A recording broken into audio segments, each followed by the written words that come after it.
और अब खबरों में आगे बढ़ेंगे, बात करेंगे भारत के एक्शन की, जिससे बौखलाया कनाडा सरकार अब अपनी झूठ की फैक्ट्री से एक और आरोप निकाल कर लाई है।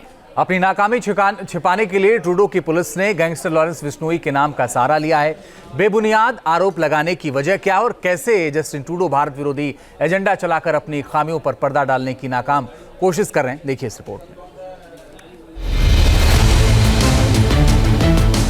कनाडा की ट्रूडो सरकार की फजीहत, गैंगस्टर लॉरेंस बिश्नोई का नाम लेकर फेस सेविंग की कोशिश।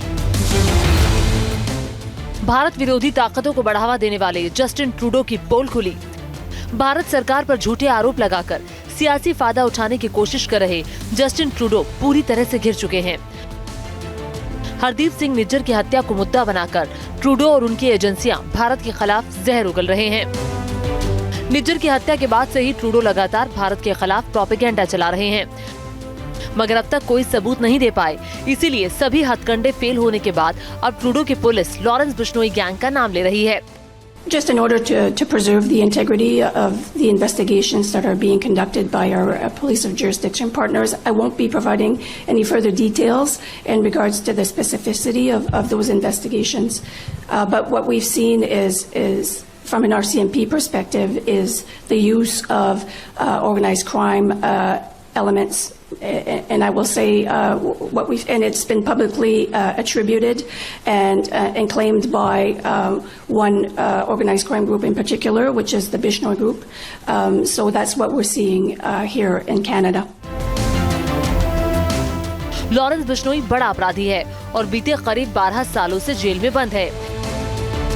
ऐसे में गैंगस्टर का नाम लेकर कनाडा ने ये साबित कर दिया कि वो सिर्फ अपराधियों को ही पसंद करती है। इसका एक और सबूत निज्जर हत्याकांड है। भारत विरोधी गतिविधियों में शामिल रहे निज्जर की हत्या जून 2023 में हुई थी। इस केस में कनाडा सरकार और पुलिस की फजीहत हुई, लिहाजा भारत के खिलाफ झूठ फैलाना शुरू कर दिया। भारत ने बार बार कनाडा से सबूत मांगे, लेकिन ट्रूडो ने बयानबाजी के अलावा कुछ नहीं दिया। अब जब चीजें हाथ से निकल चुकी हैं, तब कनाडा की सरकार भारत के गैंगस्टर के नाम का सहारा लेकर अपनी नाकामी छिपाने की कोशिशों में है। सभी देशों के लिए अपने नागरिकों की सुरक्षा मुहैया कराना उनकी अपनी जिम्मेदारी होती है। किसी दूसरे देश पर आप आक्षेप लगाएं, उन पर आप कोई जिम्मेदारी ठहराना चाहें, तो मुझे लगता है वो पहला कदम नहीं होना चाहिए। पहला कदम ये होना चाहिए कि सभी देशों को अपने नागरिकों को सुरक्षा मुहैया करानी चाहिए। भारत के खिलाफ बेतुके आरोप लगाकर जस्टिन ट्रूडो हमेशा अपना हित साधने की कोशिश करते रहे हैं। इसकी बड़ी वजह कनाडा की आंतरिक राजनीति है। कनाडा में जस्टिन ट्रूडो की लोकप्रियता लगातार कम हो रही है। हाल में हुए कुछ स्थानीय चुनावों में भी उनकी पार्टी को हार का सामना करना पड़ा। इसीलिए अगले साल होने वाले राष्ट्रीय चुनाव से पहले वो अपनी खोई हुई जमीन को वापस पाना चाहते हैं। यही वजह है कि वो कनाडा में रह रहे भारत विरोधियों को साधने के लिए तरह तरह के हथकंडे अपना रहे हैं। तो ट्रूडो जो कर रहे हैं, राजनीतिक लाभ उठाने के लिए कर रहे हैं, वोट बैंक, भारतीय ओरिजिन के जो हैं खालिस्तानी सपोर्टर्स, उनका वोट लेने के लिए। परंतु इसके साथ साथ वो अपना राजनीतिक बचाव करने के लिए भी ये कर रहे हैं, डिफ्लेक्ट कर रहे हैं वो स्कैंडल को, जो चाइना का स्कैंडल है, भारत के प्रति फोकस करके, ताकि कनाडा की पब्लिक चाइना स्कैंडल को थोड़ा भूल जाए और नीचे सोचे, बल्कि भारत को लेकर के कनाडा के अंदर ज्यादा चर्चा। जस्टिन ट्रूडो के सामने कनाडा में तमाम चुनौतियां हैं। उनके खिलाफ लोगों में भी आक्रोश है। बढ़ती महंगाई, अफोर्डेबल हाउसिंग में कमी और बढ़ती बेरोजगारी ने ट्रूडो की छवि को नुकसान पहुंचाया। ट्रूडो को अपनी लिबरल पार्टी के अंदर भी चुनौतियों का सामना करना पड़ रहा है। उनकी पार्टी के ही कई नेता उन्हें नापसंद करने लगे। पार्टी में उनके खिलाफ विद्रोह पनप रहा है। लिबरल पार्टी में उनके विरोधियों को लगने लगा कि अगर ट्रूडो के नेतृत्व में चुनाव लड़ा जाता है तो हार तय है। पार्टी के अंदर ही नहीं, कनाडा की मीडिया का एक बड़ा तबका भी ट्रूडो का सच खुलकर बयान कर रहा है। Vast majority of Canadians are incredibly fed up with this government, don't believe the institutions, don't see the media as credible, doesn't see Justin Trudeau as credible. So many Canadians will just look at this, shrug their shoulders and probably even side with India.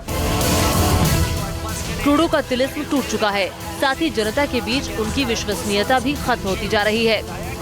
Angus read institute के मुताबिक Trudeau को पसंद करने वालों में भारी गिरावट आई है। सितंबर 2023 में कनाडा के 39% लोगों ने उन्हें नापसंद किया था और एक साल बाद यानी सितंबर 2024 में यह आंकड़ा बढ़कर 65% हो गया।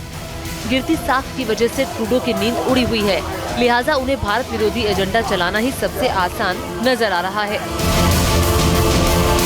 लगातार प्रधानमंत्री जस्टिन ट्रूडो की जो प्रसिद्धि है, जो पॉपुलैरिटी है अपने वोटर्स के साथ, उसमें लगातार गिरावट आई।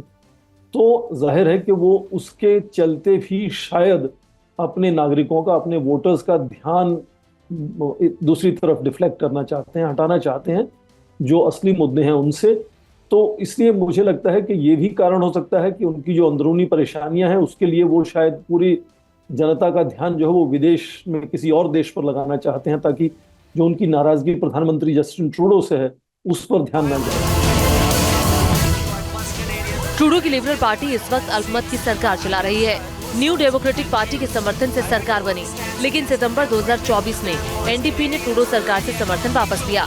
ऐसे में ट्रूडो अपनी ही पार्टी के निशाने पर आ चुके हैं। लिहाजा भारत के खिलाफ बेतुके बयानों के जरिए ट्रूडो खुद को राजनीति में बनाए रखने की कोशिश कर रहे हैं। Team news nation.